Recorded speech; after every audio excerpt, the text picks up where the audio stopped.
Seorang bocil Epep tidak sengaja melihat penembakan kepada seseorang. Dia mengetahui dengan jelas, pria bernama Sonny adalah orang yang menembakkan pistol hingga membuat satu orang tewas. Beberapa detik kemudian, ayah dari bocil Epep yang bernama Lorenzo datang untuk membawa anaknya pulang ke rumah. Lorenzo tahu kalau anaknya sedang berada dalam masalah besar karena harus melihat kejadian penembakan itu. Tak lama kemudian, ada dua orang detektif datang untuk melakukan pemeriksaan kepada bocil Epep. Mereka menemukan satu orang tewas di depan kediaman Lorenzo. Dan secara kebetulan, bocil Epep sedang berada di lokasi pada saat penembakan terjadi. Saat Lorenzo berusaha membantah kalau anaknya tidak tahu apa-apa, inilah yang dikatakan oleh si bocil Epep. Daddy, I know everything.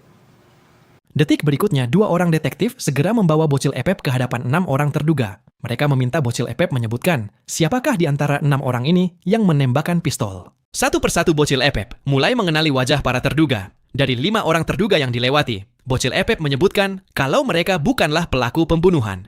Hingga tiba orang terakhir, si bocil Epep hanya terdiam sembari memandang ke arah ayahnya. Bocil Epep membuat jawaban mengejutkan di mana menurutnya orang terakhir, yaitu Sonny, tidak terlibat di dalam penembakan. Padahal sudah jelas, Sonny yang dilihat oleh bocil Epep merupakan orang yang menembakkan pistol. Situasi ini membuat dua orang detektif tidak bisa menetapkan siapapun sebagai tersangka karena kurangnya barang bukti.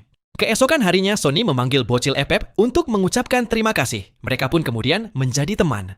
Si bocil Epep juga menjadi pelayan di bar yang dimiliki oleh Sonny dan mendapatkan uang tip setiap kali mengantar minuman.